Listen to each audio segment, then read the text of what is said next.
the idea that going through the birth canal is really building your microbiome, it's becoming clear because a lot of the time people born with cesarean sections, for example, they don't have the same microbiome as those that are born natural way.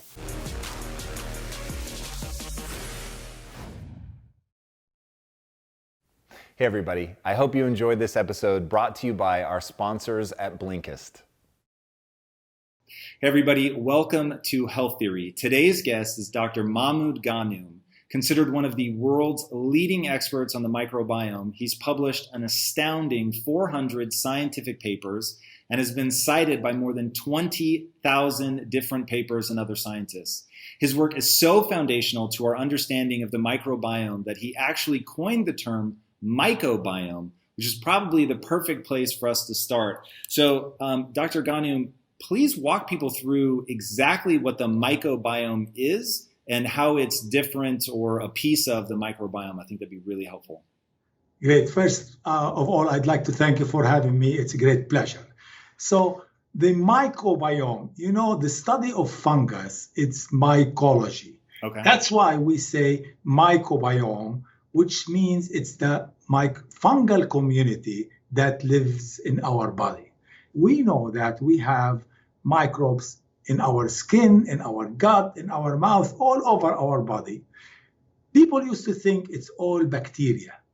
And really, they used to use the term microbiome to refer to bacteria. But in fact, in addition to the bacterial community, we have fungal community, we have viruses, we have parasites. So the fungus there, we call it the microbiome. Yeah, this is something you don't hear a lot of people talk about, but you've got obviously microbes, you've got fungi, you've got phages, which I know virtually nothing about, and you've got viruses, which sound bad. So it'd be really interesting to begin to understand what role each of them play, how they're working in harmony, and then obviously we'll get into dysbiosis, where it all goes wrong, and then it'd be great to talk about how we get ourselves into an ideal state. Yeah, I think you bring really very important point because people sometimes think that these microbes living in our gut, they live alone. In fact, they are like in a sandbox where kids come together and they start to play. So that's exactly what happens between bacteria and fungus. They come work together to our good or our bad.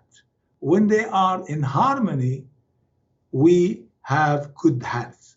While if they become fighting together in a way, then you have a number of health issues and conditions. So in a way, we need to look at the microbiome as totality because all of these organisms, like a garden, they live together there and they interact.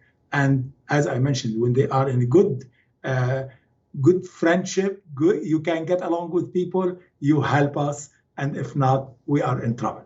Yeah. So 7-ish years ago, let's say, I didn't even know the word microbiome. I had never heard of it. I had no sense of what it was. And then my wife went through a very profound state of dysbiosis. Of course, we didn't know what it was. We didn't know it was dysbiosis. It was really crazy. And through all of this, it was really hard to wrap my head around what's going on. And I think that an analogy perhaps that will help people enter this is once you realize that a forest, like a real forest, is below the ground, communicating and sharing resources and withholding resources, treating their own offspring one way, responding to something maybe far afield in the forest, like a fungal overgrowth or something, by sending sort of toxins that way. When I started hearing about that, it's easy for me to understand it at that macro level where I can imagine the root system, I can imagine the biology of it, if that makes sense. And when I started thinking about, okay, in our gut, it's happening at a microscopic level, but is the analogy of the forest communicating under the soil, is that pretty accurate for what's going on in our gut?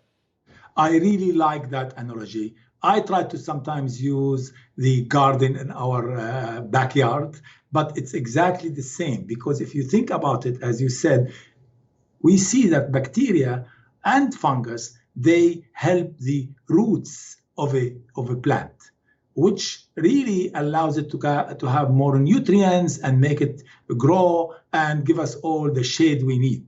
Okay, so that's the same exactly what happened in our gut. These organisms, they work together. And there are beneficial organisms, such as, let's say, in bacteria, lactobacillus. And there are bad organisms. And for this example, I'm going to give you Candida, which is a fungus. The good thing about lactobacillus, it keeps Candida under control. Okay? So that's why what we would like to do in the garden, or in the forest for that matter, is try to encourage the growth of the good microbes and try to inhibit the bad microbes. Otherwise, we'll start to have rust and smut and other plant diseases which you see in the forest. All right, so I want to keep going with this analogy, because one thing I've found in my life is once I can imagine the process, the biology of it, I can begin to make far wiser choices because I understand the chain of cause and effect. So I'd really like to understand better, at a simplified level, if you had to assign percentages when we're digesting food, how much of it is the body itself is producing enzymes or whatever, and how much of it is the garden or the forest of our bacteria, fungi, phages, viruses, like that interplay, they're working together. So that if I had to just swing a guess, I would say we're probably in like an 80-20 or a 90-10 split, where your body's doing really very little, and then the garden is doing the rest. Is that pretty accurate? You know, in a way, it depends on what you are defining. If we are talking about, let's say, we eat something, okay, such as sugar, for example, our body tries to break it down and this sort of thing. However, the microbes, such as fungus, start to use it and overgrow. But really, when you think about it, what's nice about the bacteria and the fungus in our body is that, let's say you eat a fiber, because I always like to encourage the growth of good bacteria, and they love fiber and they break it down. Our body does not break it down. So it goes through our intestine down to the large intestine and then start breaking it down. And what they do, they produce these metabolites. I'll give you an example. Short chain fatty acids. It's basically fatty acids with short chains, as it says, you know. And those have been shown to play a very important role in supporting our immunity, for example. Also, by breaking down this food and producing some of these metabolites, there are a large number, as you can imagine, of products are produced. You know, they also can communicate with our brain. Remember, bacteria also can produce vitamins. So in a way, we have a chemical factory, in fact, where we produce all these compounds. Some of them will affect our immune system. Some of them will help our nutrition, like vitamins. Obviously, this is good, a nutrient. Now, if we look at these organisms, when they are in harmony, they really are doing good stuff together. Okay, and let me give you an example about this. For when we eat a complex carb, let's say, Candida breaks it down, and then what it gives a byproduct. And this byproduct is used by bacteria to produce other byproducts, which it's really complete the circle where Candida can use. So they work together for their benefit and also our benefit when they are good guys. Yeah, that to me really begins to clarify why it's so important to get that harmony right between the different elements of the microbiome, because once you understand that what you're really uptaking into the body is the byproduct of their balance, right? So who's in there? So if one guy is producing something that is not helpful for us and the other species is producing vitamins, for instance, it's like, okay, well, clearly if I have bad producer over here and he's proliferating and I've got my vitamin producer over here and they don't exist, then, or they're, greatly diminished through whatever, high stress, antibiotic use, whatever, bad diet, whatever the case may be, then it's like, well, the metabolites that are being produced by the chemical factory, like you were talking about, they're producing the wrong thing. And so now I'm getting sick. Now I'm fatigued. Now I have mood disorder. And a lot of what's being produced is what I've heard referred to as a signaling molecule. So in understanding all of that, for me, it was like, okay, now I can picture why I need to eat certain things, why I need to avoid certain things, because it comes down to what is the forest or the garden, what is it communicating? So if it's creating not just building blocks, it's also creating communication elements that say, do this, do that, turn this on, turn that off. It's like, whoa, this becomes a very complicated symphony. Exactly. I think you bring out a very important point, which is the communication. Before, we always thought that our brain tells us what to do. Now, with the microbiome, we know there is bidirectional communication. It's a two-way street here. Our brain can tell our gut, but our gut also can tell our brain, and they influence each other. Okay, so in a way, that's what's happening. It's not only just producing, as you say, product, it's the signaling which you mentioned. There are, of course, some ways where we have cytokines, which some of the immune elements, like anti-inflammatory cytokines. They are substances that can either be anti-inflammatory, which means they help our body to fight inflammation. And some of them, when, for example, an organism that produces IL-6 or interleukin-6, this is a bad cytokine because it's associated a lot of the time with inflammation. What I would like to have in my body, I want to feed the good microbes so that they grow and they produce effect on our immune system so that we have more anti-inflammatory cytokines. I don't want to have something like, for example, some organism that can produce, I mentioned, remember, interleukin-6, which is a bad guy, because when this happens, it could affect our brain. We'll start to producing more cortisol also. And of course, having more cortisol, we're going to have more depression, for example. So it's really, I like your view is that it's a complex. It is not a simple way. It's like biology. Biology is always complex. You know? Yeah. So let's start at birth. You've gotten into some really interesting stuff around autism. So I encountered not too long ago the idea that the microbiome begins to get populated at birth by going through the vaginal canal, and that becomes sort of the seeding of this garden. One, I'd love to understand what the research is showing about autism and its link to the microbiome. And then also, what is that chain of events? How do we go from when we're a fetus, is there any microbiome, or is it literally zero?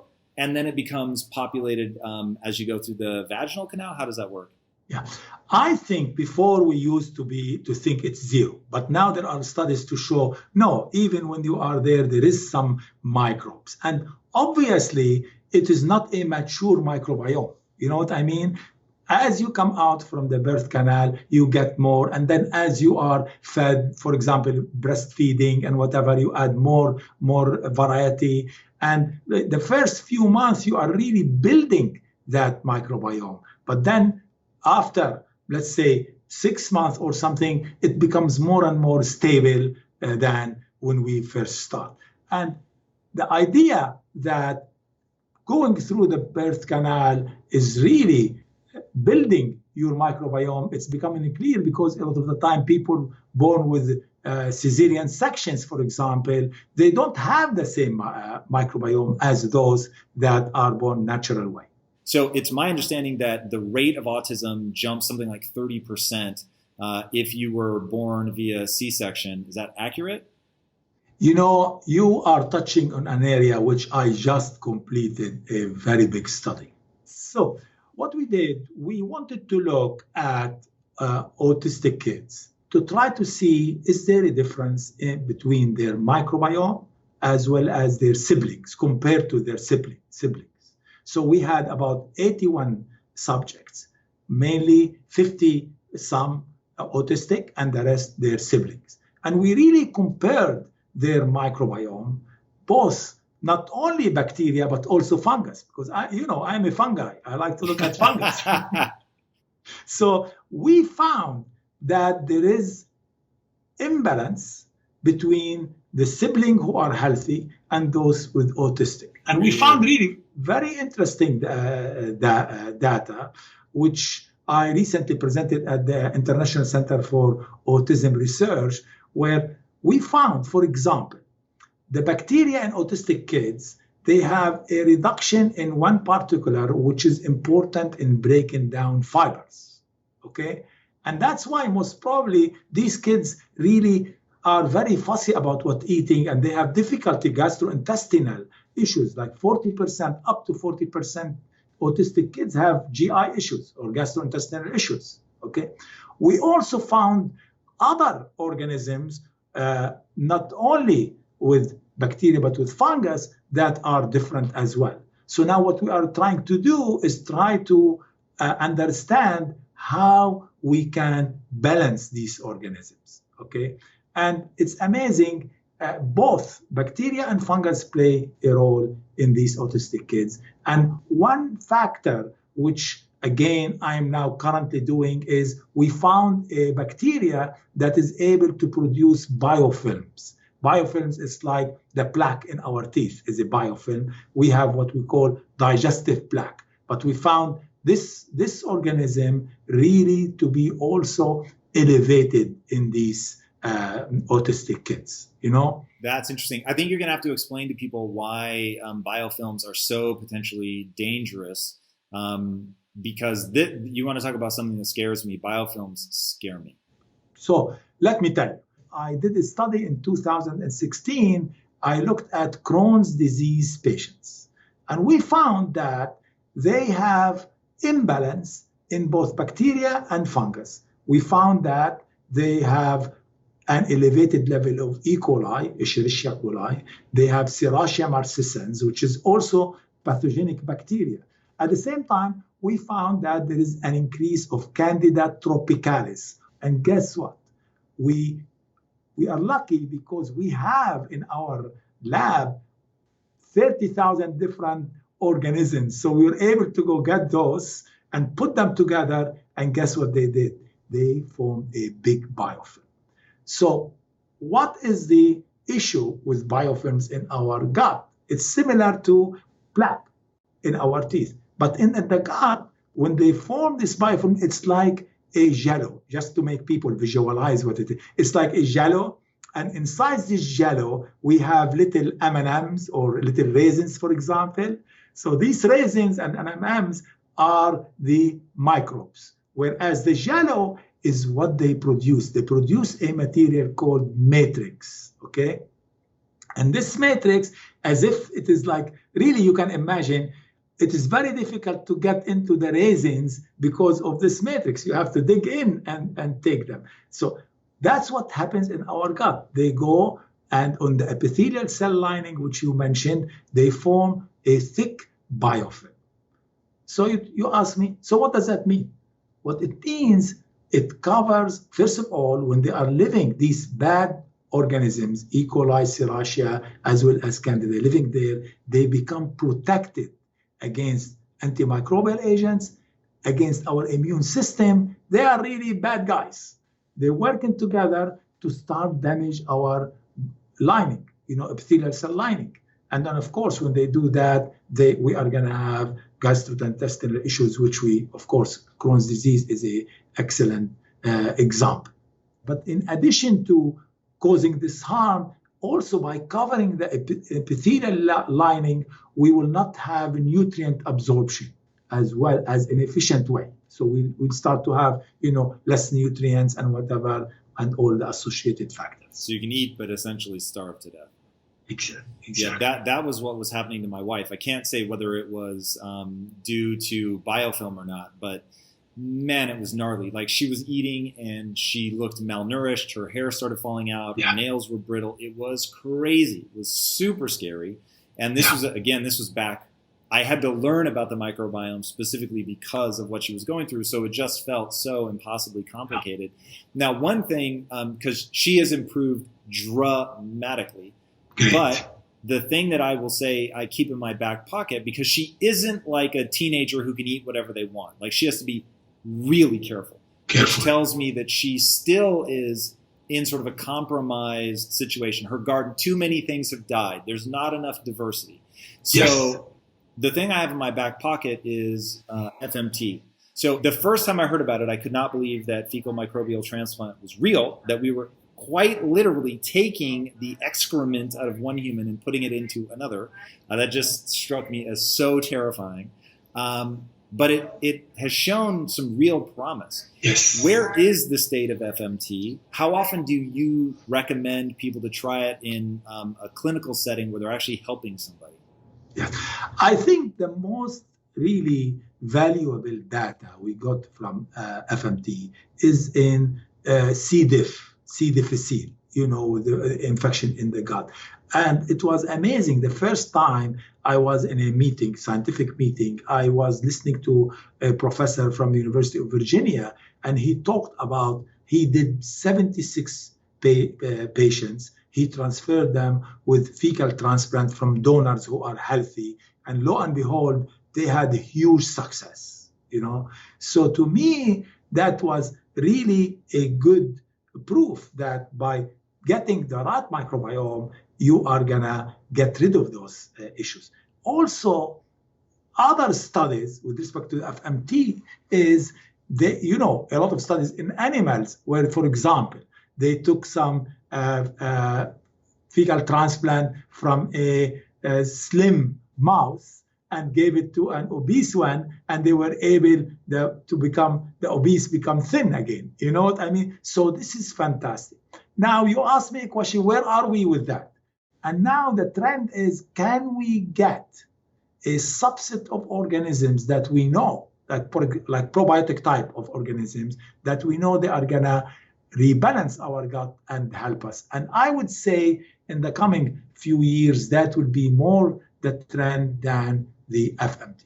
Meaning we're going to go in, isolate the balanced grouping of microbes, the whole thing, the microbes, the fungi, the phages, the viruses, and into something that's pure and isolatable, and we're going to give them to people? Is that exactly?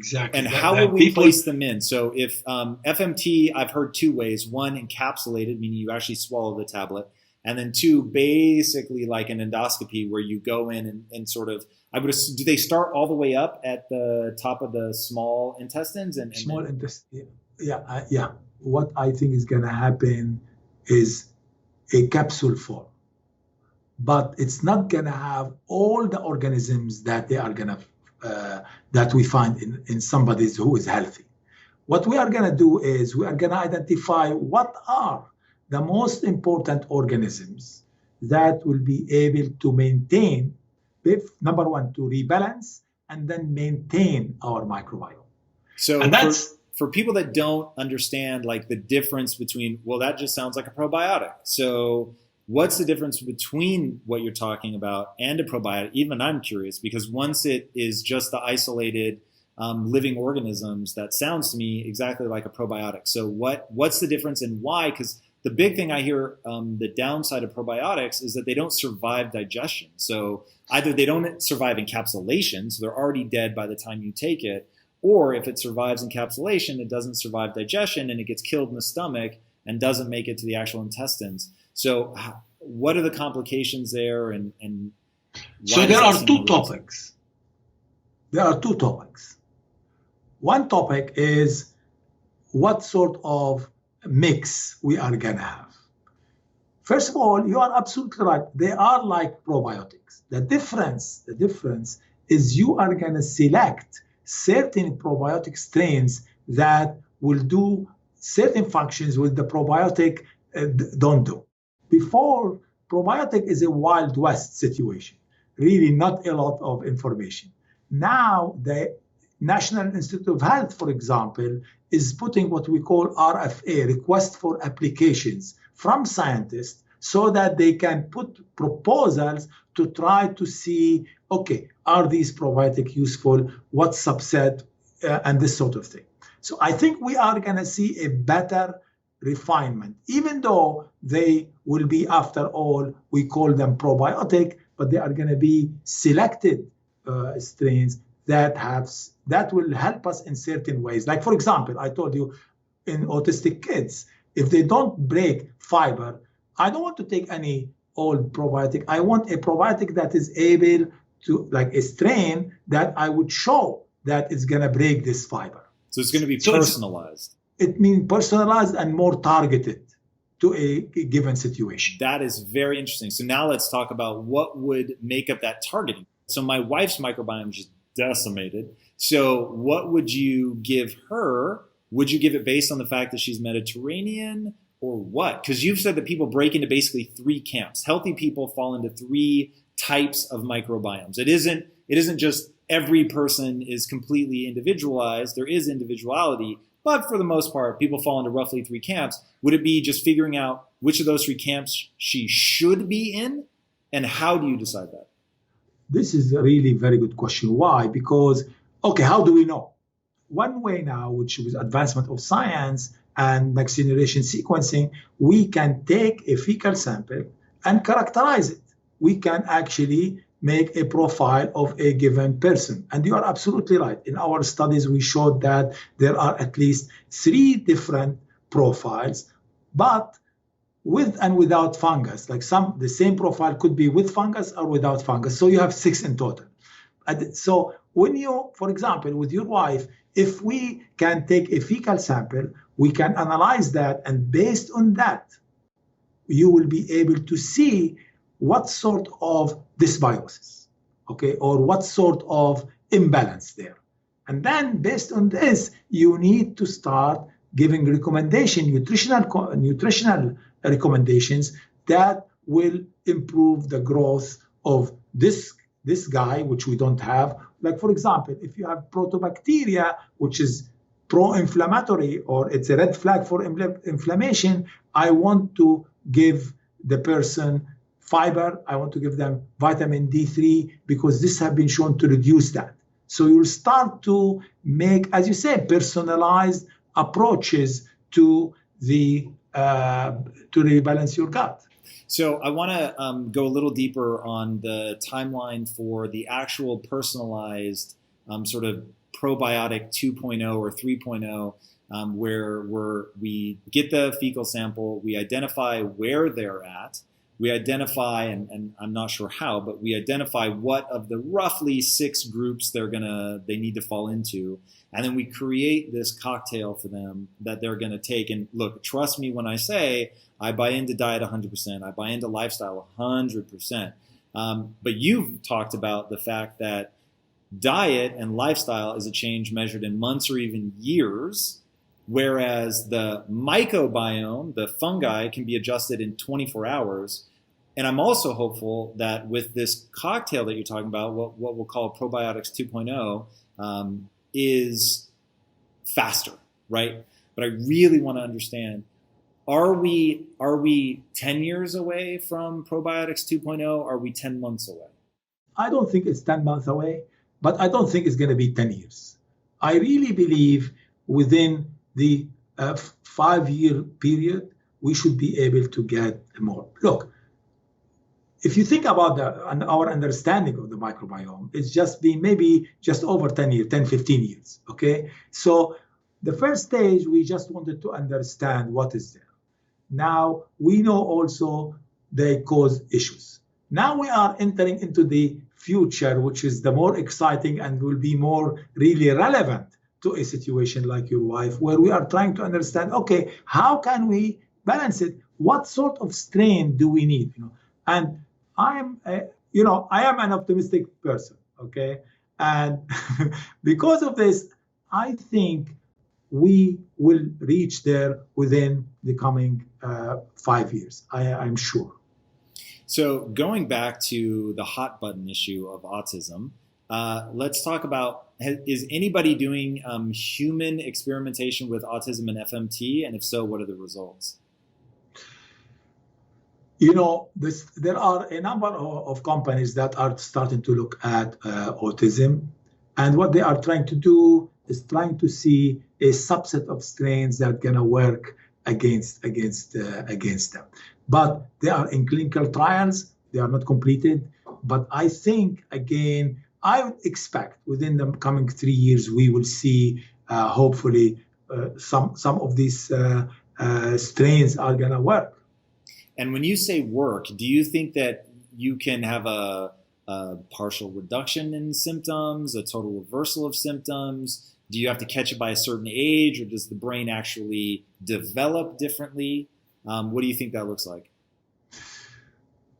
I think, like for me, where I am going with autism, I can tell you, because I've been thinking, okay, how can we do a clinical trial so that at the end of it, we learn something which can help these kids?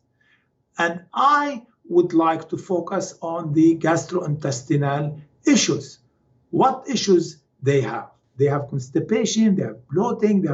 Can we find a set of organisms that are gonna help them, number one, digest the food better, number two, rebalance the gut, okay?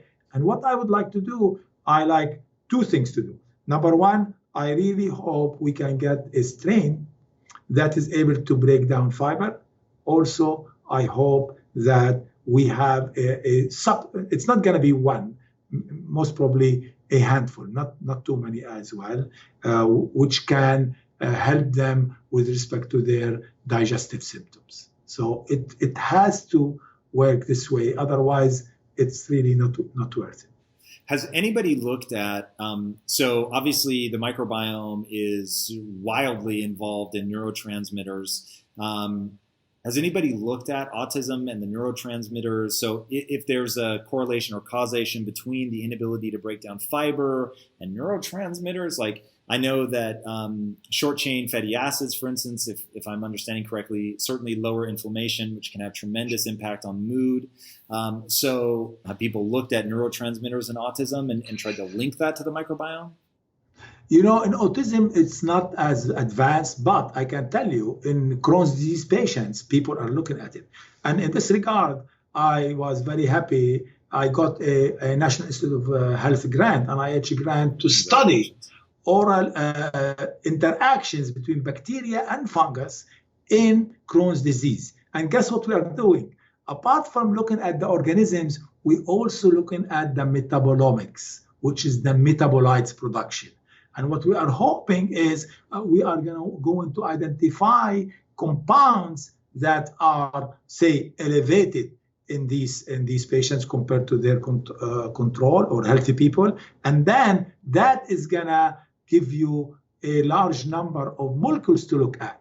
And some of them may have neurotransmitter effect, some of them have inflammatory effect, and so on and so forth. Like in our study, for example, just to put it into perspective, when we looked at organisms that when they come together that are pathogenic, we found 299 metabolites detected. Whoa. Out of these, we found 8 that are statistically significant. So now we are going to focus on these 8. Now, do I know what they do? I hope by the end of the 5 years. But that's where, definitely people are looking at the metabolites. And I think this is the second wave. That's where I believe now we are going to move in that direction. So help me understand the microbiome in general is, at a microbial perspective anyway, very hard to adjust. But fungi can be adjusted, in your book you say, in 24 hours. Yes. One, why is it so much easier to adjust? And then two, what do we hope, or what actually comes out of that adjustment? Yeah, I think when I said this, there was a study before where looked at what you call by Dr. Hoffman, where he looked at short-term diet and long-term diet. And when he compared the bacteria and the fungus, the bacterial community and the fungal community, he found that the fungi is a short-term diet, which means on a short time, it can change, okay? Whereas the bacteria, it is more sustainable. It requires long-term diet. And that's really where the first idea came to us. The other thing, why is that? Especially if we eat sugar, for example, fungi and the bad guys love sugar and they grow very fast. In a way, they are, they are unlike other molds such as Aspergillus or Penicillium, which they take, or even dermatophytes, the organisms that infect our nails and hair, nails, and skin. They take very long time to grow, whereas Candida is very fast. It's like bacteria anyway. So that could account for how very quickly you can populate that, or you can starve them as well at the same time. Very interesting. So as we make the adjustments, we start eating the right diet, we lower our stress, we start working out all that. Like the mycobiome, the fungus role, what does that control? I think, first of all, there are studies that have shown that the microbiome play a role in our immunity, for example. And I remember we gave an example where through metabolites or they influence the ability to secrete more cytokines. They affect the immune cells to secrete more cytokines. Also, the fungi, if they are overgrown, in this biofilm, which I mentioned before, it's so interesting because if you look at Candida, when it is sort of in a way harmless, it's a yeast form. It's like oval, little, like we know with baker's yeast, okay? Whereas when it starts to grow, it forms what you call the hyphae. It's like threads. It's like little thin threads, okay? And these, what they do, they start to break down our gut lining. And once you have this breakdown of the gut lining, you are going to have leaky gut. You are going to have a lot of issues. So that's where Candida, if it overgrows, is not a good idea. However, I don't want people to go really so nervous about it. 50% of us have Candida in our gut. I did a study once with my students many years ago where I wanted to see, do they carry Candida in their mouth? So I said, okay, guys, let's do this. This is before I became enlightened about the diet. So I said, listen, I need to take a swab to culture Candida and I'll give you donuts, okay? And students will do that. For donuts, they'll do it. So anyway, what happened, we found between 50 to 70% of the students has Candida. As long as it is at low level, it's fine. The problem is when it overgrows. In fact, when it is at low level, as I mentioned before, it could help us with fermentation, food breakdown, and this sort of thing. And the reason that the donut is ironic is that Candida is able to consume that sugar and grow and proliferate.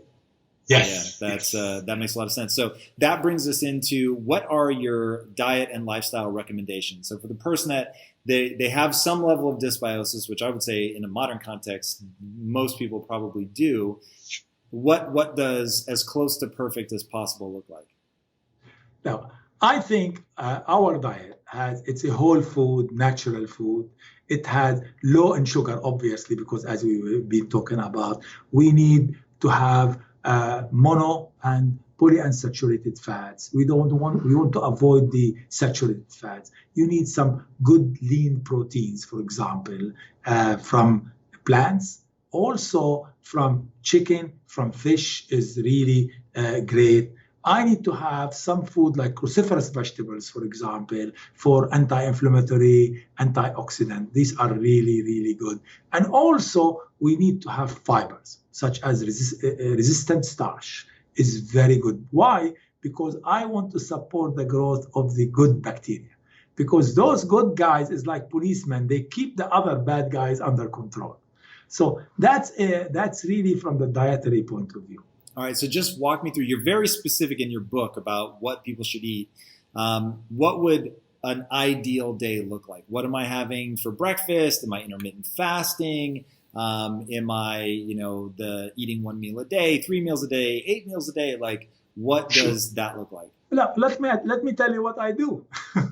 I really now in the morning, for example, I like oatmeal very much. I love a little bit of honey, not too much because of the sugar, but it's okay. It's better than refined sugar. So my breakfast usually is this way. It's oatmeal, berries, raisins. I have some prunes. I really like those. And in the weekend, I enjoy having eggs, like omelette, vegetable omelette, and this sort of thing. Now, during the day when I'm at work, I like to have snacks. I love nuts, especially pistachio. And pistachio, by the way, have been shown to be fantastic with respect to the microbiome, better than almond, even though almonds are good, but pistachios are much better. At lunchtime, I tend to have a salad, and I'm from the Mediterranean myself, like your wife, and I love salad, and I don't want salad to be too complex. People sometimes add too many ingredients to it. I like to be simple, tomato, a cucumber, spring onions, of course, olive oil, and as well as garlic. Garlic, it is fantastic. And I can tell you, I published some work on garlic. It's a very interesting story. If you don't mind, I tell you that. No, please. Okay? I know the story. It's amazing. So I was working in Kuwait for many years. I was professor at Kuwait University before I came to the US. And this Kuwaiti faculty, a friend of mine, every morning he comes to me, you have to study garlic. I said, go away. I don't want to study garlic. Every day, he said. But then, he's my friend. I say, okay, I'll study garlic. So I did, and I published 3 papers on garlic, And this is what brought me to the US, where they invited me to give a talk in a conference called First Congress on the Biology of Garlic. And they wanted me to talk about Candida. Of course, I was studying against Candida, and garlic is a fantastic thing. I'm biased in more than one way. So what happened? I was in England with my family. Even though we work I'm at Kuwait University. I came to England. My wife is English, so we go to England every summer. And then Saddam Hussein decided to occupy Kuwait. So overnight, I lost my job. And oh my God, we were just 1 week of going back to Kuwait, to work. And luckily, I already had my visa for the meeting. And I called them, I said, listen, send me the ticket to England.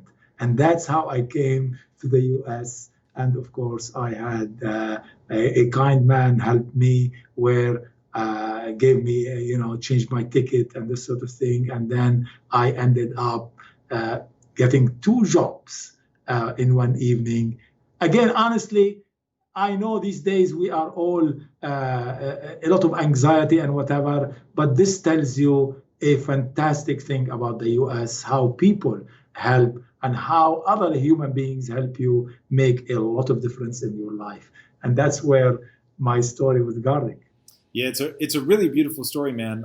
I've heard you talk about it a few times, and it's super touching that the guy was a travel agent, if I'm not mistaken. Yes. And you'd asked him for help because you were in DC for the conference, but you now had to stay an extra week, but you had no money. This is, before PayPal and things like that. So there's no way for you to get a hold of any money. So you go to this travel agent who you've never met ever in your life and say, look, I have a friend in Milwaukee, but I have to get back to DC if I'm going to have any hope of getting a job.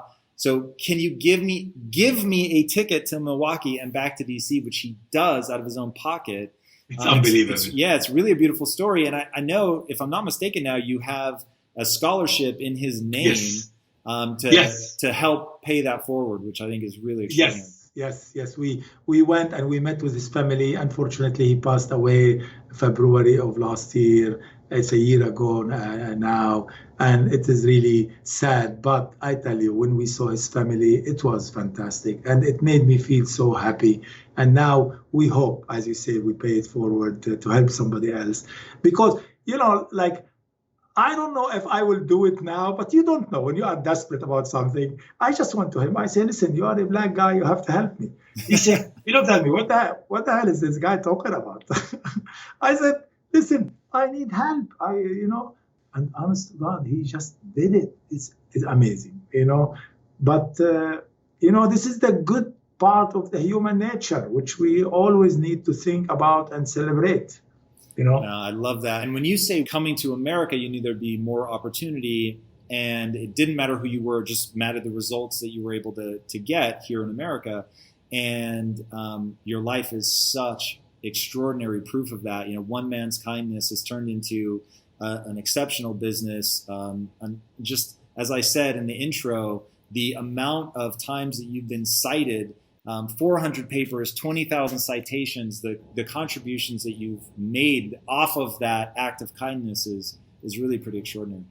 I tell you, that kindness not only changed my life, my family is now alive completely. We came when we were in England. I had a little boy, 5 months. My son, my eldest son, Hafif, he was 10 years, and my daughter Emma was 7 years. Now they are all grown up. They are all doing well. So, it's amazing. Dr. G, man, thank you so much. This has really been amazing. I want to ask you, if people want to connect with you, if they want to get your book, where do they go? What's the best place? It's first of all, they can go to drmicrobiome.com, drmicrobiome.com. We have a site where we are helping people to do some of the stuff. Also, totalgutpod.com, and also it's in Amazon, Barnes and Noble, and all other places. So I really, really enjoyed talking to you. This was amazing, man. If you were going to have people make one change that would have the biggest positive impact on their health, what change would you have them make? I really would like to cut some of processed food. If you can, cut some of the processed food, because that's where a lot of the food that can help the pro-inflammatory bacteria grow in our gut. So just veer a little bit to more natural food. Eat, as I mentioned, I am from Mediterranean. Eat some vegetables, eat fruits, and fish, my friend, is fantastic. Amazing. Dr. G, thank you guys so much. Thank you so much. And guys, man, check him out. He's amazing. There's a reason he's been cited as much as he's been cited. Just an extraordinary thinker who's doing amazing research. Definitely somebody to watch. If you haven't already, be sure to subscribe. And until next time, my friends, be legendary. Take care. Hey everyone, there is no way to build an empowering mindset or get ahead in business without constantly learning and accessing new information. And today I want to share one of my secret weapons in the battle to learn new things and get ahead. For all of us who are ambitious and busy, it's almost impossible to find enough time to sit down and just read, but thankfully, there is a practical app that solves that problem, and I highly recommend it. The app is called Blinkist. Blinkist condenses powerful nonfiction books into bite-sized text or audio. You get the key takeaways, the need-to-know information from the world's best nonfiction books in just 15 minutes. You can read or listen to the 15-minute encapsulations and start putting what you learn into practice right away. This really allows you to focus on actually executing on the skills that you're learning. Blinkist works on your phone, your tablet, or your web browser, so it's accessible pretty much anywhere you are. Right now, 12 million people are using Blinkist, and it has a massive and ever-growing library. From self-help, business, health to history books, Blinkist has the latest titles from bestseller lists, as well as the classic nonfiction titles that you always wanted to read but have never had the time to. 2 books from their library that I've listened to and highly recommend are Start With Why by Simon Sinek and The Power of Habit by Charles Duhigg. With Blinkist, you get unlimited access to read or listen to a massive library of condensed nonfiction books, all the books you want, and all for just one low price. And right now, for a limited time, Blinkist has a special offer just for our audience. So go to Blinkist.com/Impact Theory, try it free for 7 days, and save 25% off your new subscription. That's Blinkist, spelled BLINKIST.com/Impact Theory to start your free 7-day trial. And remember, you also will save 25% off, but only when you sign up at Blinkist.com/Impact Theory. All right, guys, give this one a shot. Empower yourself, learn new stuff. This one is going to be amazing. All right, take care and be legendary. Thank you guys so much for watching and being a part of this community. If you haven't already, be sure to subscribe. You're going to get weekly videos on building a growth mindset, cultivating grit, and unlocking your full potential.